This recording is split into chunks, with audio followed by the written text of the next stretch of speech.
नमस्कार दोस्तों, मैं रेनू और ये मेरा चैनल साहित्य की ओर, जहां मैं आपको रोज मिलवाती हूं हमारे साहित्य की दुनिया की रोचक कहानियों से। हमारे इस सिलसिले को बनाए रखने के लिए मेरे चैनल को सब्सक्राइब करें और बेल आइकन ज़रूर दबाएं ताकि आपको सारी अपडेट्स मिलती रहें।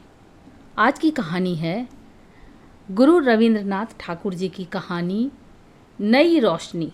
बाबू अनाथ बंधु बीए में पढ़ते थे, परंतु कई वर्षों से निरंतर फेल हो रहे थे। उनके सगे संबंधियों का विचार था कि वह इस वर्ष अवश्य उत्तीर्ण हो जाएंगे, पर इस वर्ष उन्होंने परीक्षा देना ही उचित न समझा। इसी वर्ष बाबू अनाथ बंधु का विवाह हुआ था। भगवान की कृपा से वधू सुंदर सच्चरित्रा मिली थी। उनका नाम विंध्यवासिनी था, किंतु अनाथ बाबू को इस हिंदुस्तानी नाम से घृणा थी। पत्नी को भी वह विशेषताओं और सुंदरता में अपने योग्य न समझते थे, परंतु विंध्यवासिनी के हृदय में हर्ष की सीमा न थी। दूसरे पुरुषों की अपेक्षा वह अपने पति को सर्वोत्तम समझती थी। ऐसा मालूम होता था कि किसी धर्म में आस्था रखने वाले श्रद्धालु व्यक्ति की भांति वह अपने हृदय के सिंहासन पर स्वामी की मूर्ति सजाकर सर्वदा उसी की पूजा किया करती थी। इधर अनाथ बंधु की सुनिए। वह न जाने क्यों हर समय उससे रुष्ट रहते और तीखे कड़वे शब्दों से उसके प्रेम भरे मन को हर संभव ढंग पर जख्मी करते रहते। अपनी मित्र मंडली में भी वह उस बेचारी को घृणा के साथ स्मरण करते। जिन दिनों अनाथ बंधु कॉलेज में पढ़ते थे, उनका निवास ससुराल में ही था। परीक्षा का समय आया, किंतु उन्होंने परीक्षा दिए बगैर ही कॉलेज छोड़ दिया। इस घटना पर अन्य व्यक्तियों की अपेक्षा विंध्यवासिनी को अधिक दुख हुआ। रात के समय उसने विनम्रता के साथ कहना आरंभ किया, प्राणनाथ, आपने पढ़ना क्यों छोड़ दिया? थोड़े दिनों का कष्ट सह लेना कोई कठिन बात न थी। पढ़ना लिखना कोई बुरी बात तो नहीं है। पत्नी की बात सुनकर अनाथ बंधु के मिजाज का पारा 120 डिग्री तक पहुंच गया। बिगड़कर कहने लगे, पढ़ने लिखने से क्या मनुष्य के 4 हाथ पांव हो जाते हैं? जो व्यक्ति पढ़ लिख कर अपना स्वास्थ्य खो बैठते हैं, उनकी दशा अंत में बहुत बुरी होती है। पति का उत्तर सुनकर विंध्यवासिनी ने इस प्रकार स्वयं को सांत्वना दी, जो मनुष्य गधे या बैल की भांति कठिन परिश्रम करके किसी न किसी प्रकार सफल भी हो गए, परंतु कुछ न बन सके, तो भी उनका सफल होना न होना बराबर है। इसके दूसरे दिन पड़ोस में रहने वाली सहेली कमला विंध्यवासिनी को एक समाचार सुनाने आई। उसने कहा, आज हमारे भाई बीए की परीक्षा में उत्तीर्ण हो गए। उनको बहुत कठिन परिश्रम करना पड़ा, किंतु भगवान की कृपा से परिश्रम सफल हुआ। कमला की बात सुनकर विंध्य ने समझा कि पति की हंसी उड़ाने को कह रही है।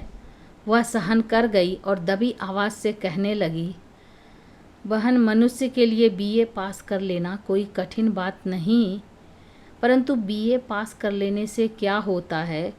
विदेशों में लोग बीए और एमए पास व्यक्तियों को घृणा की दृष्टि से देखते हैं। विंध्यवासिनी ने जो बातें कमला से कही थी, वे सब उसने अपने पति से सुनी थी, नहीं तो उस बेचारी को विलायत का हाल क्या मालूम था। कमला आई तो थी हर्ष का समाचार सुनाने, किंतु अपनी प्रिय सहेली के मुख से ऐसे शब्द सुनकर उसको बहुत दुख हुआ। परंतु समझदार लड़की थी, उसने अपने हृदयगत भाव प्रकट न होने दिए। उल्टा विनम्र होकर बोली, बहन, मेरा भाई तो विलायत गया ही नहीं और न मेरा विवाह ऐसे व्यक्ति से हुआ है जो विलायत होकर आया हो, इसलिए विलायत का हाल मुझे कैसे मालूम हो सकता है? इतना कहकर कमला अपने घर चली गई। किंतु कमला का विनम्र स्वर होते हुए भी ये बातें विंध्य को अत्यंत कटु प्रतीत हुई। हाँ, एकांत में बैठकर रोने लगी। इसके कुछ दिनों पश्चात एक अजीब घटना घटित हुई जो विशेषतः वर्णन करने योग्य है। कलकत्ता से एक धनवान व्यक्ति, जो विंध्य के पिता राजकुमार के मित्र थे, अपने कुटुंब सहित आए और राजकुमार बाबू के घर अतिथि बनकर रहने लगे। चूँकि उनके साथ कई आदमी और नौकर चाकर थे, इसलिए जगह बनाने को राजकुमार बाबू ने अनाथ बंधु वाला कमरा भी उनको सौंप दिया और अनाथ बंधु के लिए एक और छोटा सा कमरा साफ कर दिया। यह बात अनाथ बंधु को बहुत बुरी लगी। तीव्र क्रोध की दशा में वह विंध्यवासिनी के पास गए और ससुराल की बुराई करने लगे। साथ ही साथ उस निरपराधिनी को 2-4 बातें सुनाई। विंध्य बहुत व्याकुल और चिंतित हुई, किंतु वह मूर्ख न थी। उसके लिए अपने पिता को दोषी ठहराना योग्य न था, किंतु पति को कह सुनकर ठंडा किया। इसके बाद एक दिन अवसर पाकर उसने पति से कहा कि अब यहाँ रहना ठीक नहीं, आप मुझे अपने घर ले चलिए, इस स्थान पर रहने में सम्मान नहीं है। अनाथ बंधु परले सिरे के घमंडी व्यक्ति थे, उनमें दूरदर्शिता की भावना बहुत कम थी। अपने घर पर कष्ट से रहने की अपेक्षा उन्होंने ससुराल का अपमान सहना अच्छा समझा, इसलिए आनाकानी करने लगे। किंतु विंध्यवासिनी ने न माना और कहने लगी, यदि आप जाना नहीं चाहते तो मुझे अकेली भेज दीजिए, कम से कम मैं ऐसा अपमान सहन नहीं कर सकती। इस पर अनाथ बंधु विवश होकर घर जाने को तैयार हो गए। चलते समय माता पिता ने विंध्य से कुछ दिनों और रहने के लिए कहा, किंतु विंध्य ने कुछ उत्तर न दिया। यह देखकर माता पिता के हृदय में शंका हुई। उन्होंने कहा, बेटी विंध्य, यदि हमसे कोई ऐसी बात हुई हो तो उसे भुला देना। बेटी ने नम्रता पूर्वक पिता के मुंह की ओर देखा, फिर कहने लगी, पिताजी, हम आपके ऋण से कभी उऋण नहीं हो सकते, हमारे दिन सुख से बीते। और कहते कहते विंध्य का गला भर आया, आंखों से आंसू बहने लगे। इसके पश्चात उसने हाथ जोड़कर माता पिता से विदा चाही और सबको रोता हुआ छोड़कर पति के साथ चल दी। कलकत्ता के धनवान और ग्रामीण जमींदारों में बहुत बड़ा अंतर है। जो व्यक्ति सर्वदा नगर में रहा हो उसे गांव में रहना अच्छा नहीं लगता, किंतु विंध्य ने पहली बार नगर से बाहर कदम रखने पर भी किसी प्रकार का कष्ट प्रकट न किया, बल्कि ससुराल में हर प्रकार से प्रसन्न रहने लगी।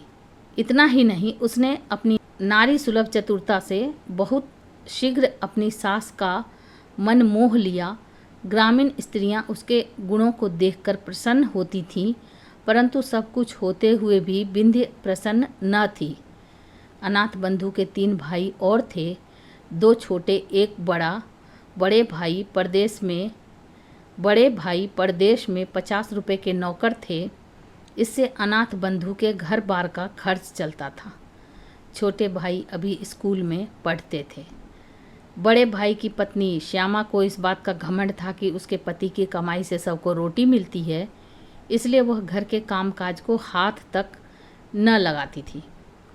इसके कुछ दिनों पश्चात बड़े भाई छुट्टी लेकर घर आए। रात को श्यामा ने पति से भाई और भौजाई की शिकायत की। पहले तो पति ने उसकी बातों को हंसी में उड़ा दिया, परंतु जब उसने कई बार कहा तो उन्होंने अनाथ बंधु को बुलाया और कहने लगे, भाई 50 रुपये में हम सबका गृहस्थ नहीं चल सकता, अब तुमको भी नौकरी की चिंता करनी चाहिए। यह शब्द उन्होंने बड़े प्यार से कहे थे, परंतु अनाथ बंधु बिगड़कर बोले, भाई साहब, 2 मुट्ठी भर अन्न के लिए आप इतने रुष्ट होते हैं। नौकरी तलाश करना कोई बड़ी बात नहीं, किंतु हमसे किसी की गुलामी नहीं हो सकती। इतना कहकर वह बड़े भाई के पास से चले आए। इन्हीं दिनों गांव के स्कूल में 3rd मास्टर का स्थान खाली हुआ था। अनाथ बंधु की पत्नी और उनके बड़े भाई ने उस स्थान पर उनसे काम करने के लिए बहुत कहा, किंतु उन्होंने ऐसी तुच्छ नौकरी स्वीकार न की। अब तो अनाथ बंधु को केवल विलायत जाने की धुन समाई हुई थी। एक दिन अपनी पत्नी से कहने लगे, देखो, आजकल विलायत गए बिना मनुष्य का सम्मान नहीं होता और न अच्छी नौकरी मिल सकती है, इसलिए हमारा विलायत जाना आवश्यक है। तुम अपने पिता से कहकर कुछ रुपया मंगा दो तो हम चले जाएं।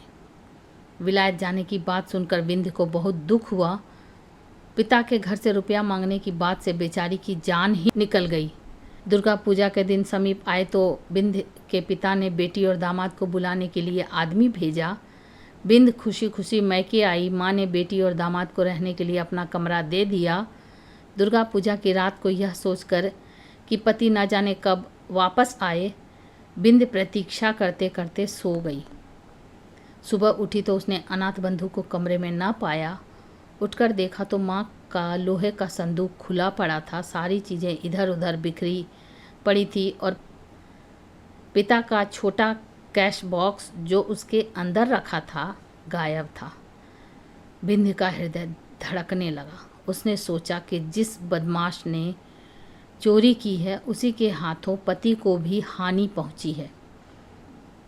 परंतु थोड़ी देर बाद उसकी दृष्टि एक कागज़ के टुकड़े पर जा पड़ी। वह उठाने लगी तो देखा कि पास ही कुंजियों का एक गुच्छा पड़ा है। पत्र पढ़ने से मालूम हुआ कि उसका पति आज ही प्रातः जहाज पर सवार होकर बिलायत चला गया है। पत्र पढ़ते ही बिंद की आंखों के सामने अंधेरा छा गया। वह दुख के आघात से जमीन पर बैठ गई और आंचल से मुंह ढांपकर रोने लगी। आज सारे बंगाल में खुशियां मनाई जा रही थी, किंतु बिंद के कमरे का दरवाज़ा अब तक बंद था। इसका कारण जानने के लिए बिंद की सहेली कमला ने दरवाज़ा खटखटाना आरंभ किया, किंतु अंदर से कोई उत्तर न मिला तो वह दौड़कर बिंद की माँ को बुला लाई। माँ ने बाहर खड़ी होकर आवाज़ दी, बिंद अंदर क्या कर रही है? दरवाज़ा तो खोल बेटी। माँ की आवाज़ पहचानकर बिंद ने झट आंसुओं को पोंछ डाला और कहा, माताजी पिताजी को बुला लो। इससे माँ बहुत घबराई, अतः उसने तुरंत पति को बुलवाया। राजकुमार बाबू के आने पर बिंद ने दरवाज़ा खोल दिया और माता पिता को अंदर बुलाकर फिर दरवाज़ा बंद कर लिया। राजकुमार ने घबरा कर पूछा, बिंद क्या बात है, तू रो क्यों रही है? यह सुनते ही बिंद पिता के चरणों में गिर पड़ी और कहने लगी, पिताजी मेरी दशा पर दया करो, मैंने आपका रुपया चुराया है। राजकुमार आश्चर्यचकित रह गए। उसी हालत में बिंद ने फिर हाथ जोड़कर कहा, पिताजी इस अभागिन का अपराध क्षमा कीजिए। स्वामी को विलायत भेजने के लिए मैंने यह नीच कर्म किया है। अब राजकुमार को बहुत क्रोध आया। डांट कर बोला, दुष्ट लड़की, यदि तुझको रुपए की आवश्यकता थी तो हमसे क्यों न कहा? बिंद ने डरते डरते उत्तर दिया, पिताजी आप उनको विलायत जाने के लिए रुपया न देते। ध्यान देने योग्य बात है कि जिस बिंद ने कभी माता पिता से रुपए पैसों के लिए विनती तक न की, आज वह पति के पाप को छिपाने के लिए चोरी का इल्ज़ाम अपने ऊपर ले रही है। विंध्यवासिनी पर चारों ओर से घृणा की बौछारें होने लगी। बेचारी सब कुछ सुनती रही किंतु मौन थी। तीव्र क्रोधावेश की दशा में राजकुमार ने बेटी को ससुराल भेज दिया। इसके बाद समय बीतता गया, किंतु अनाथ बंधु ने बिंद को कोई पत्र न लिखा, न अपनी माँ की ही कोई सुध-बुध ली। पर जब आखिरकार सब रुपए जो उनके पास थे खर्च हो गए तो बहुत ही घबराए और बिंद के पास एक तार भेजकर तकाजा किया। बिंद ने तार पाते ही अपने बहुमूल्य आभूषण बेच डाले और उनसे जो मिला वह अनाथ बाबू को भेज दिया। अब क्या था, जब कभी रुपयों की आवश्यकता होती वह झट विंध्य को लिख देते और विंध्य से जिस तरह बन पड़ता अपने रहे सहे आभूषण बेचकर उनकी आवश्यकताओं को पूरा करती रहती। यहाँ तक कि बेचारी गरीब के पास कांच की 2 चूड़ियों के सिवाय कुछ भी शेष न रहा। अब अभागी विंध्य के लिए संसार में कोई सुख शेष न रहा था। संभव था वह किसी दिन दुखी हालत में आत्महत्या कर लेती, किंतु वह सोचती कि मैं स्वतंत्र नहीं, अनाथ बंधु मेरे स्वामी हैं, इसलिए कष्ट सहते हुए भी वह जीवन के दुख उठाने पर विवश थी। अनाथ बंधु के लिए वह जीवित रहकर अपना कर्तव्य पूरा कर रही थी।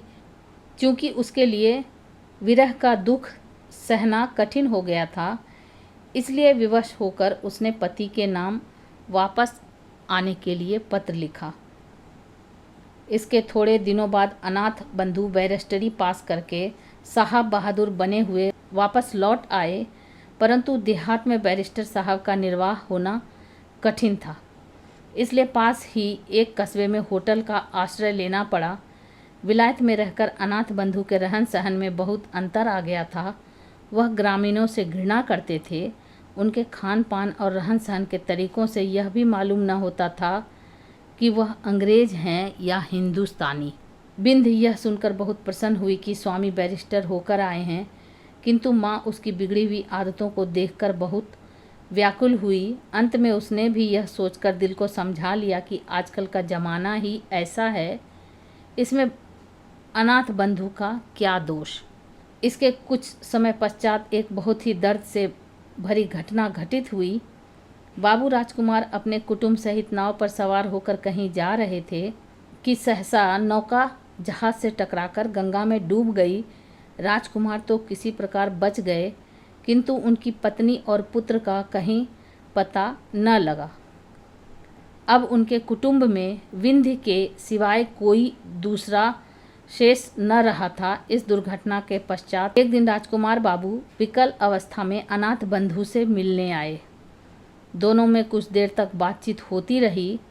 अंत में राजकुमार ने कहा, जो कुछ होना था सो तो हुआ, अब प्रायश्चित करके अपनी जाति में सम्मिलित हो जाना चाहिए, क्योंकि तुम्हारे सिवाय अब इस दुनिया में हमारा कोई नहीं है। बेटा या दामाद जो कुछ भी हो, अब तुम हो। अनाथ बंधु ने प्रायश्चित करना स्वीकार कर लिया। पंडितों से सलाह ली गई तो उन्होंने कहा, यदि इन्होंने विलायत में रहकर मांस नहीं खाया है तो इनकी शुद्धि वेद मंत्रों द्वारा की जा सकती है। यह समाचार सुनकर विंध्य हर्ष से फूली न समाई और अपना सारा दुख भूल गई। आखिर एक दिन प्रायश्चित की रस्म अदा करने के लिए निश्चित किया गया। बड़े आनंद का समय था। चहुं ओर वेद मंत्रों की गूंज सुनाई देती थी। प्रायश्चित के पश्चात ब्राह्मणों को भोजन कराया गया और इसके परिणाम स्वरूप बाबू अनाथ बंधु नए सिरे से बिरादरी में सम्मिलित कर लिए गए। परंतु ठीक उसी समय राजकुमार बाबू ब्राह्मणों को दक्षिणा दे रहे थे। एक नौकर ने कार्ड लिए हुए घर में प्रवेश किया और राजकुमार से कहने लगा, बाबूजी, एक मेम आई हैं। मेम का नाम सुनते ही राजकुमार बाबू चकराए। कार्ड पढ़ा। उस पर लिखा था, मिसेज अनाथ बंधु सरकार। इससे पहले कि राजकुमार बाबू हाँ या ना में कुछ उत्तर देते, एक गोरे रंग की यूरोपियन युवती खटखट करती अंदर आ उपस्थित हुई। पंडितों ने उसको देखा तो दक्षिणा लेना भूल गए। घबराकर जिधर जिसके सींग समाये निकल गए। इधर मेम साहिबा ने जब अनाथ बंधु को न देखा तो बहुत विकल हुई और उनका नाम ले लेकर आवाज़ें देने लगी। इतने में अनाथ बंधु कमरे से बाहर निकले। उन्हें देखते ही मेम साहिबा माय डियर कहकर झट उनसे लिपट गई। यह दशा देखकर घर के पुरोहित भी अपना बोरिया बंधना संभाल कर विदा हो गए। उन्होंने पीछे मुड़कर भी न देखा। तो ये आप सुन रहे थे नई रोशनी, रविन्द्रनाथ ठाकुर जी की रचना। ऐसी ही अद्भुत कहानियों को सुनने के लिए मेरे चैनल को सब्सक्राइब करें, लाइक करें और शेयर करें। और हाँ, कमेंट करके ज़रूर बताएं कि आपको ये कहानी कैसी लगी। Thank you.